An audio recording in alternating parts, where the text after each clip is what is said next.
Chapter 12 के दूसरे part के वीडियो को देखते हैं। इस वीडियो में हमने प्रपोर्शन के बारे में दिया हुआ है। बच्चों, प्रपोर्शन क्या होता है? देखिए, if two ratios are equal we say that they are in proportion. कोई भी दो रेशियो अगर दे रखे होते हैं और वो इक्वल हैं तो हम कहते हैं ये रेशियो प्रपोर्शन में है।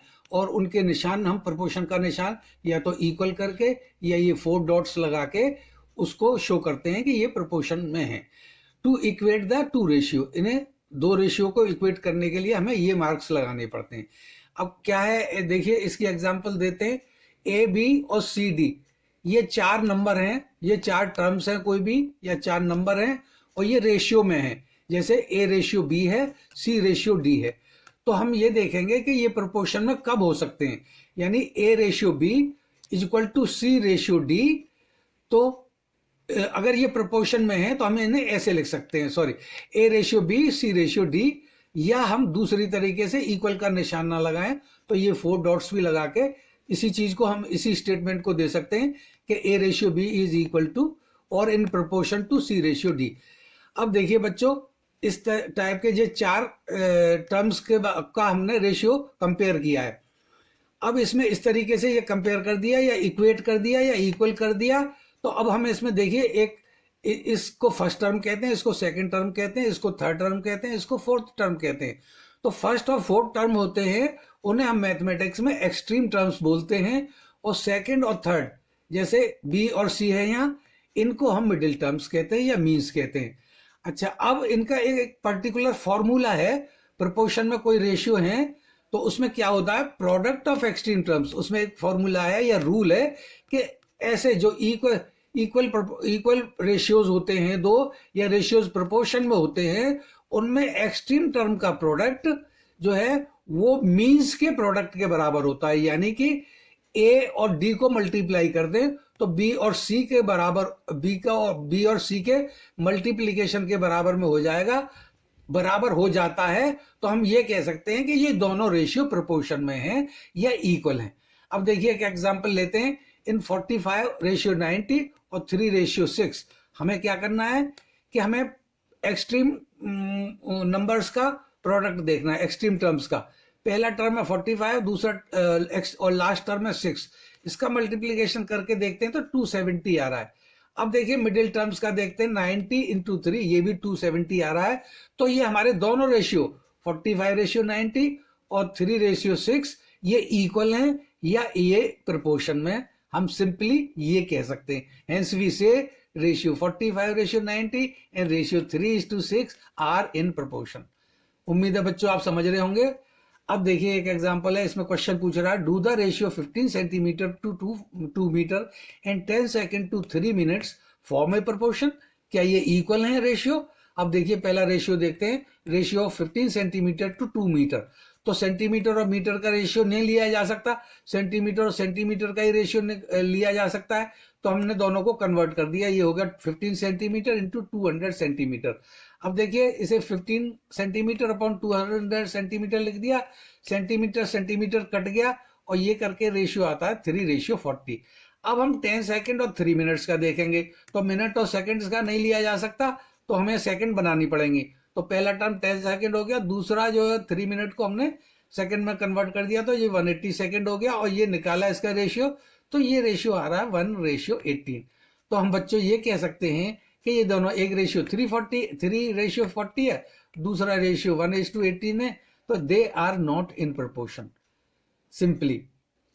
और लिखेंगे कैसे, 3:40 इज नॉट इक्वल टू 1:18। अब देखिए और इंटरेस्टिंग क्वेश्चंस देखते हैं इसमें। राइट ट्रू और फॉल्स, 16:24, 20:30, क्या ये ट्रू है? तो हमने क्या किया, एक्सट्रीम टर्म्स को मल्टीप्लाई कर दिया, 16 इंटू 30 480 आया, और मिडिल टर्म्स को मल्टीप्लाई कर दिया 24 इंटू 20, ये भी 480 आया। तो ये स्टेटमेंट ट्रू है। अब सेकंड देखते हैं, 12:18, 28:12। तो ये एक्सट्रीम टर्म्स 12 और 12 मल्टीप्लाई करके 144 आ रहा है और मिडिल टर्म्स का मल्टीप्लीकेशन 504 आ रहा है। तो ये फॉल्स स्टेटमेंट है। अब देखिए अगले को देखते हैं, 3:10, प्रोपोर्शन 15:50। ये देखिए तो ये एक्सट्रीम टर्म्स मल्टीप्लाई करके 3 इंटू 50 150 आ रहा है और मिडिल टर्म्स भी मल्टीप्लाई करके 150 आ रहा है। तो ये ट्रू है। अब बच्चों कभी कभी क्या होता है कि अगर हम गलती से, जैसे ये देखिए, ये किसी बच्चे की एज है, ये उसके फादर की एज है, तो ये रेशियो कैसे बोला जाएगा? Ratio of a child to its father, father's age. अगर मान लीजिए ये एज है तो ऐसे लिखेंगे। और गलती से अगर आपने फादर टू चिल्ड्रन कर दिया तो इस केस में तो ये ट्रू स्टेटमेंट है। अगर गलती से हमने वहां लिखा है चाइल्ड टू फादर और गलती से हमने फादर टू चाइल्ड लिख दिया, जैसे ये 50:15 लिख दिया, 3:10 प्रोपोर्शन 50:15, अगर गलती से हम किसी प्रॉब्लम में ऐसा कर जाते हैं तो वो प्रॉब्लम गलत हो जाती है। अब देखिए ये एक्सट्रीम टर्म्स मल्टीप्लाई करके 45 आ रहे हैं और ये मिडिल टर्म्स मल्टीप्लाई करके 500 आ रहे हैं, तो ये स्टेटमेंट ही बदल गया, यानी कि ये स्टेटमेंट फॉल्स हो गया। तो बच्चों हमेशा हमें ये ध्यान देना है कि उसका रेशियो किस ऑर्डर, रेशियो का ऑर्डर क्या है, चाइल्ड टू फादर है या फादर टू चाइल्ड है। यानी कि आपको मैंने एग्जाम्पल दिए, उम्मीद है आप अच्छी तरीके से समझ जाएंगे। तो ये ऑर्डर कभी चेंज नहीं होना चाहिए, तो आपका क्वेश्चन गलत हो जाएगा। अब देखिए एक और सी पार्ट इसका देखते हैं, एक और पार्ट देखते हैं, ई पार्ट देखते हैं। ये रेशियो है 32 मीटर, 64 मीटर और 6 सेकंड और 12 सेकंड का रेशियो देखा है हमने। तो बच्चों रेशियो दोनों तरीके से देखा जा सकता है, या तो ये एक्सट्रीम टर्म्स मल्टीप्लाई करके और मिडिल टर्म्स मल्टीप्लाई करके, या कभी कभी हम इसको डायरेक्टली रेशियो देख लेते हैं। 35:64 मीटर को 32 मीटर रेशियो 64 मीटर को हम 32 मीटर अपॉन 64 मीटर भी तो लिख सकते हैं, उसमें से भी तो निकाल सकते हैं। तो देखिए उस तरीके से निकाला है तो ये 1/2 आ रहा है, यानी 1:2। और इसी तरीके से 6 सेकंड अपॉन 12 सेकंड करके निकाला है तो 1/2 ये भी आ रहा है, तो ये ट्रू हो गया। ये बच्चों हमने इसी को रेशियो फॉर्म में, रेशियो फॉर्म कौन सी फॉर्म है, जो फ्रैक्शनल फॉर्म हम बना लेते हैं। अच्छा, दूसरे प्रोपोर्शन वाला जो रूल है उसके थ्रू देखेंगे तो एक्सट्रीम टर्म्स को मल्टीप्लाई करना है। 32 मीटर को 12 सेकंड से मल्टीप्लाई किया तो ये आया 384 मीटर सेकंड, और मिडिल टर्म्स को मल्टीप्लाई करा तो ये 64 × 6 ये आया 384 मीटर सेकंड। तो दोनों में इक्वल आ रहा है, तो ये ट्रू स्टेटमेंट हो गया। दोनों तरीके से रेशियो करके भी, यानी ये फ्रैक्शन बना के भी कर दिया और ये प्रोपोर्शन वाले रूल से भी कर दिया। दोनों तरीके से आप कर सकते हैं, दोनों तरीके से ही सही हो जाएगा। अब बच्चों हम इस एफ पार्ट को देखते हैं। इसमें हमें रेशियो दिया हुआ है 45 किलोमीटर, 60 किलोमीटर और 12 आवर्स और 15 आवर्स का रेशियो हमें निकालना है। तो बच्चों ये हमेशा ध्यान रखिए कि ये इसमें कंफ्यूज नहीं होना कि यहाँ किलोमीटर किलोमीटर है या आवर्स आवर्स है, तो इनके नहीं निकल सकते। तो देखिए एक चीज मैं आपको बता दूं, 45 किलोमीटर और 60 किलोमीटर जब रेशियो निकालेंगे तो किलोमीटर खत्म हो जाएगा, इसमें किलोमीटर रहेगा ही नहीं। और इसी तरीके से इसका निकालेंगे रेशियो तो रेशियो रह जाएगा, आवर्स रहेगा ही नहीं। तो ये हमेशा ध्यान रखिए। अब देखिए इसका रेशियो दोनों तरीके से निकालते हैं कि ये ट्रू स्टेटमेंट है या फॉल्स है। तो देखिए मैंने एक्सट्रीम टर्म्स मल्टीप्लाई करके, एक्सट्रीम में 45 किलोमीटर को 15 आवर से मल्टीप्लाई किया तो ये आ रहा है 675 किलोमीटर आवर, और दूसरे मिडिल टर्म्स को मल्टीप्लाई करके देखा तो वो आ रहा है 720 किलोमीटर पर आवर। अब ये देखिए दोनों डिफरेंट हैं, यहाँ 75 किलोमीटर आवर आ रहा है तो यहाँ 720 किलोमीटर पर आवर आ रहा है, इक्वल नहीं है, तो ये फॉल्स स्टेटमेंट है। अच्छा, दूसरा तरीका मैंने आपको क्या बताया था कि हम फ्रैक्शन के थ्रू भी इसको कर सकते हैं। देखिए पहले रेशियो को देख लेते हैं, 45 किलोमीटर 60 किलोमीटर, इस तरीके से लिखते हैं उसे, 45 किलोमीटर अपॉन 60 किलोमीटर, ये आता है 3/4, और 12 आवर्स और 15 आवर्स को हमने इस तरीके से लिख लिया, 12 hours 15 hours, hours hour cut गया तो ये आया 4/5। तो दोनों डिफरेंट फ्रैक्शन है, इसलिए ये स्टेटमेंट फॉल्स है। बच्चों उम्मीद है आप अच्छी तरीके से समझ रहे होंगे। अब इसमें एक प्रॉब्लम और देखते हैं। Cost of 2 kg apples is 60 rupees and 5 kg watermelon cost is 15 rupees, are these in proportion. तो बच्चों देखिए इस प्रॉब्लम में क्या है, हम हमेशा केजी का रेशियो लेंगे। तो पहले एप्पल दिया है, फिर वाटरमेलन दिया है, तो पहले 2 kg का लिखेंगे, तो ये एप्पल हो गया और उसके बाद वाटरमेलन ये 5 हो गया, ये रेशियो बन गया 2:5। इसको सिंप्लीफाई या सिंपलेस्ट फॉर्म बनाने की भी जरूरत नहीं है। अब देखिए दूसरा रेशियो है कॉस्ट का, ए की कॉस्ट है 60, एप्पल की 60 है, तो पहले हम एप्पल की लिखेंगे, क्योंकि हमने यहाँ एप्पल लिखा था, अब यहाँ भी एप्पल की कॉस्ट लिखेंगे। अगर आपने यहाँ वाटरमेलन की कॉस्ट लिख दी तो ये आपकी प्रॉब्लम गलत हो जाएगी। तो एप्पल यहाँ था, वाटरमेलन ये था। इसी तरीके से कॉस्ट वाइज एप्पल यहाँ है और वाटरमेलन की कॉस्ट ये है। अब देखिए इनके एक्सट्रीम टर्म्स को मल्टीप्लाई करते हैं तो 30 आ गया, और मिड टर्म्स को मल्टीप्लाई करते हैं तो 300 आ गया। तो ये दोनों रेशियो ये वाला और ये वाला ये प्रोपोर्शन में नहीं है। हम ये कह सकते हैं कि ये क्वांटिटीज, हम इन्हें ऐसे भी लिखते हैं कभी कभी 2, 5, 60, 15, क्योंकि सबसे पहले 2 का जिक्र है, उसके बाद 5 का जिक्र आ रहा है वेट वाइज, फिर रेट वाइज 60 एप्पल का, और फिर वाटरमेलन का रेट वाइज 15 आ रहा है। तो हम इस तरीके से कहते हैं हैंस द क्वांटिटीज 2, 5 एप्पल और watermelon, 60 and 15 apple and watermelon, they are not in proportion. Chapter 12 में जो रेशियो और प्रोपोर्शन का है, इसमें एक सेक्शन और है और उस सेक्शन का नाम है यूनिटरी मेथड। ये भी इसमें दिया हुआ है। तो देखिए बच्चों, यूनिटरी मेथड क्या होता है? The method in which we find the value of 1 unit. कोई भी मेथड जिसमें हमें 1 यूनिट की वैल्यू मालूम करनी पड़ती है, ऐसे मेथड को हम यूनिटरी मेथड कहते हैं। And then the value of required number of unit is known as unitary method. 1 unit की वैल्यू मालूम करनी पड़ती है, या 1 यूनिट की वैल्यू दी हो तो ज्यादा यूनिट की वैल्यू मालूम करनी पड़ती है, ऐसे मेथड को हम यूनिटरी मेथड कहते हैं। अब इसमें नोट करने वाली बात यह है कि देखिए बच्चों, if the value of more than 1, एक चीज से ज्यादा, यानी एक चीज से ज्यादा यूनिट की कोई वैल्यू दी हुई है और हमें 1 यूनिट की वैल्यू मालूम करनी है। बच्चों एक बार फिर समझिए, ज्यादा यूनिट की वैल्यू दी हुई हो और 1 यूनिट की वैल्यू मालूम करनी हो, तो वो यूनिटरी मेथड में वो केस डिवीजन वाला केस होता है। यानी उस केस में हमें डिवीजन करना है तो 1 यूनिट की वैल्यू हमें मालूम पड़ जाएगी। और इसका उल्टा ये है कि अगर हमें 1 यूनिट की, देखिए एग्जांपल देख लेते हैं पहले इसकी। If the cost of 20 pen is 360, 20 pen से इसकी कॉस्ट दे रखी है और हमें 1 पेन की कीमत मालूम करनी है। तो बच्चों 1 पेन की कीमत मालूम करने की, ज्यादा पेन की कीमत दी हुई हो, 1 पेन की कीमत मालूम करनी हो, तो ये केस डिवीजन का है। आपको 360 में 20 से डिवाइड कर दो, 1 पेन की कीमत निकल आएगी। और इसका स्टेटमेंट कैसे देते हैं हम, देखिए, cost of 20 pen is equal to ₹360, cost of 1 pen is equal to 360 upon 20 is equal to 18 rupees.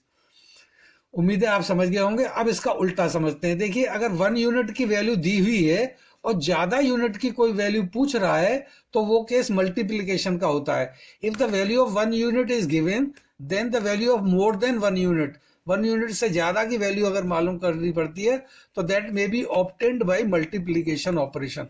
वो हमें मल्टीप्लाई करके मालूम करनी पड़ती है। अब देखिए कैसे, 1 box contains 12 mangoes, how many mangoes are there in 10 such type of boxes. अब देखिए बच्चों, एक बॉक्स में दिया हुआ 12 मैंगोज है और 10 बॉक्सेस में पूछ रहा है कितने मैंगोज होंगे। तो ये रूल, ये हमने जो नोट लिखाया उसमें क्या है कि किसी एक चीज की वैल्यू, 1 यूनिट की वैल्यू दे रखी हो और ज्यादा यूनिट की पूछ रहा हो, तो वो मल्टीप्लीकेशन का केस होता है। तो यहाँ 1 बॉक्स की दे रखी है, 1 बॉक्स मान लीजिए ये 1 यूनिट है और ये वैल्यू है, और ज्यादा यूनिट 10 बॉक्सेस की पूछ रहा है, तो यानी ज्यादा यूनिट की चीज वैल्यू पूछ रहा है, तो ये मल्टीप्लीकेशन का केस है। सीधा सीधा कैसे लिखते हैं इसे, देखिए, 1 box contains 12 mangoes, 10 box contains 12 into 10, 120 mangoes. Simple answer. अब देखिए, sometimes both operations are perform, that is division and multiplication both.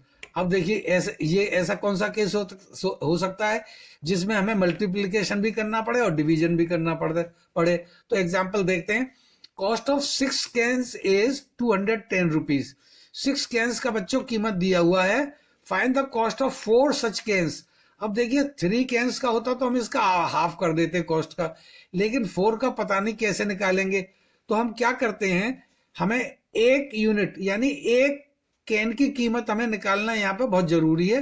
तो फिर हम 4 की निकाल सकते हैं या और ज्यादा की 13 की भी निकाल सकते हैं, कितने की भी निकाल सकते हैं।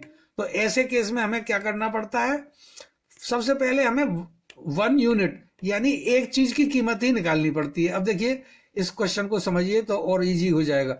Cost of 6 can is equal to 210 rupee. अब हमने ये कॉस्ट ऑफ 1 कैन निकाल ली। कॉस्ट ऑफ 1 कैन निकालने के बाद ये आती है ₹210/6। किस मेथड से आई? डिवीजन करने से। क्यों आई? क्योंकि एक यूनिट की वैल्यू हमने निकाली है, एक यूनिट की वैल्यू ये आ गई। अब हमें एक यूनिट की, अब हम पहले नोट पे जाते हैं या पहले रूल पे जाते हैं। अगर हमें 1 यूनिट की कोई वैल्यू दे रखी होती है तो ज्यादा यूनिट के लिए हम मल्टीप्लाई करते हैं। तो वही रूल यहाँ अप्लाई करेगा कि 1 कैन की ये हमें प्राइस दे रखी है, 4 कैन की पूछ रहा है तो 4 की मल्टीप्लीकेशन हो जाएगा। 1 की दी हुई हो, ज्यादा की पूछे तो ये मल्टीप्लीकेशन हो जाएगा। तो इस केस में दोनों इन्वॉल्व हो गए। पहले 1 की निकालने के लिए ये डिवीजन मेथड अडॉप्ट किया और 4 की निकालने के लिए मल्टीप्लीकेशन मेथड अडॉप्ट किया। मल्टीप्लाई करने के बाद ये 140 रुपीज ये इसकी कॉस्ट निकल आई 4 कैन्स की। तो बच्चों इसे ध्यान से पढ़िएगा और वीडियो को दोबारा देख लीजिए अगर कोई चीज समझ में नहीं आती। हाँ, एक चीज और नोट करने वाली बात इसमें है कि always right the value asked on the right side of statement. इसमें जो हम स्टेटमेंट देते हैं उसमें जो वैल्यू पूछी जाती है वो हमेशा राइट साइड पे लिखी जाती है। अब देखिए कैसे, आप नहीं समझ पा रहे होंगे। यहाँ पूछ रहा था 4 कैन्स कितने रुपीज के हैं, तो कितने रुपीज के पूछा तो हमें रुपीज जो है राइट हैंड पे लिखने पड़ेंगे। कितने रुपीज, तो जो यानी वैल्यू आस्क की गई है तो वो हमें राइट हैंड पे लिखनी पड़ती है। यहाँ जैसे रुपए लिख दिए। अब देखिए यहाँ वैल्यू क्या पूछी है, 1 बॉक्स कंटेन्स 12 मैंगोज। ये यूनिट है 1 यूनिट और ये वैल्यू है 12 मैंगोज। और यहाँ हमें मैंगोज ही पूछ रहा है, 10 बॉक्स में कितने मैंगोज है। तो जो चीज पूछी जाती है, जो वैल्यू आस्क होती है, वो हमें राइट हैंड पे स्टेटमेंट में लिखनी पड़ती है। यहाँ राइट हैंड पे हमने मैंगो लिखा, यहाँ राइट हैंड पे रुपीज पूछ रहा था, रुपीज लिखा। और देखिए पहली प्रॉब्लम में भी यहाँ कॉस्ट पूछ रहा था, तो यानी ये वैल्यू है, ये यूनिट है और ये वैल्यू है। तो ये वैल्यू रुपीज में पूछी जा रही थी तो यहाँ राइट हैंड पे हमने ये रुपीज में लिख दिया। तो बच्चों उम्मीद है आप अच्छी तरीके से समझ गए होंगे। और कभी कभी ऐसा होता है इस यूनिटरी मेथड में कि ये राइट पे जो वैल्यू पूछी जाती है और जिसे हम राइट पे रखने के लिए सजेस्ट कर रहे हैं, तो उस वैल्यू वो गिवन स्टेटमेंट में वो वैल्यू पहले दे रखी होगी। तो आपको अपनी तरफ से स्टेटमेंट ऐसा बनाना है जिसमें जो वैल्यू पूछी जाती है उस टर्म को राइट हैंड साइड पे रखना है। उम्मीद है बच्चों आप अच्छी तरीके से समझ गए होंगे। ये चैप्टर 12 भी खत्म हो रहा है। And thanks for watching this video.